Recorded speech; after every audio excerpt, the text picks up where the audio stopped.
Hi, in this video I want to look at how the full characters in the plays Twelfth Night and King Lear act as Shakespeare's personal spokesman.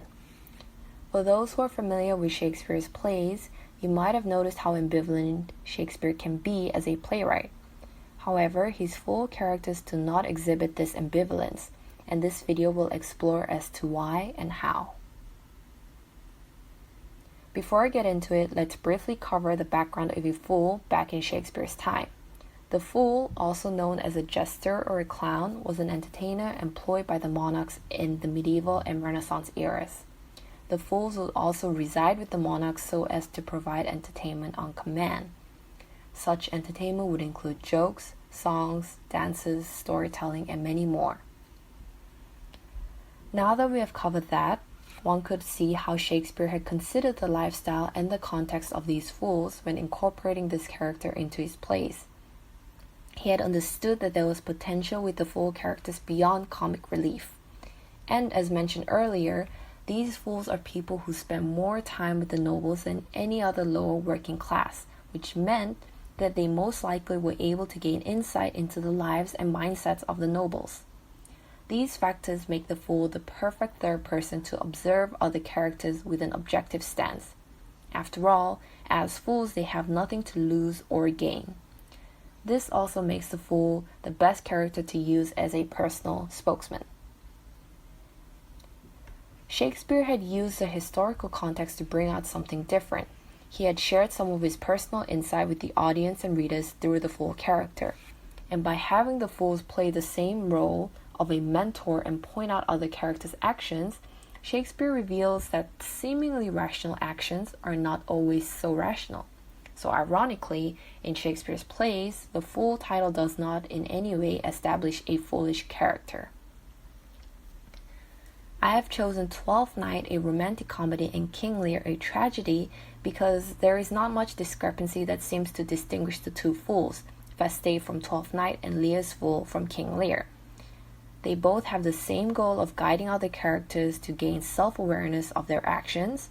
They both use the same method of pointing out the absurdity or silliness in other characters' actions.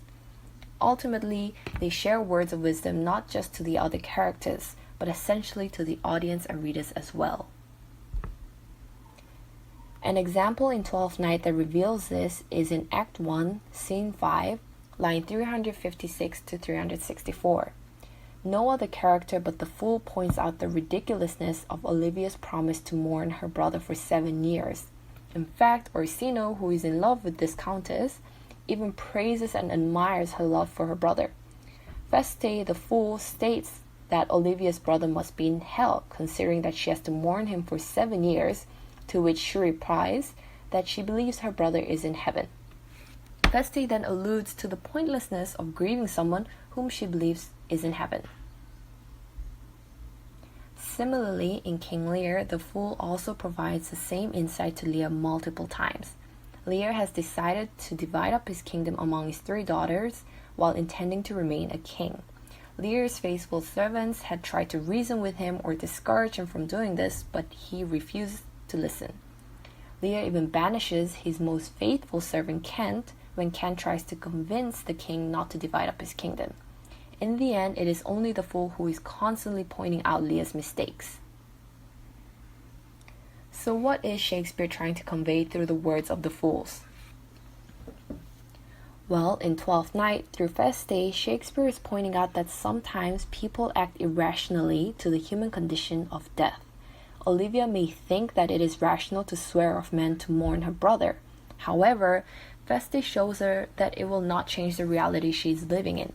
Orsino will continue to pine after her, and she will find herself in love before she can fulfill her vow.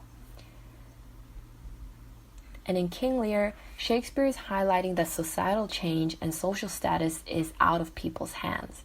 Lear had thought that his status was something he was born into, and thus an inseparable part of him. He was blind to the idea that dividing up his kingdom among his daughters was technically his voluntary abdication. Through Lear's fool, Shakespeare points out how irrational Lear was to expect his daughters to love and respect him as a king, when in fact without a kingdom, he was no longer a king. Comparable to Feste, Lear's fool guided Lear through the process of self-knowledge.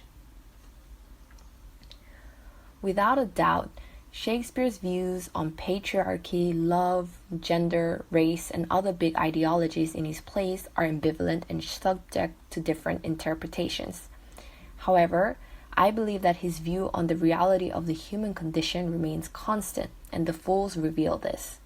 The Fools show how people try or want to escape the reality they live in by acting irrationally. Thus, it is not the world or life that is irrational, but that the people sometimes act irrationally because they perceive the world through their own personal ideas, as Olivia or Leah did. Thank you for watching.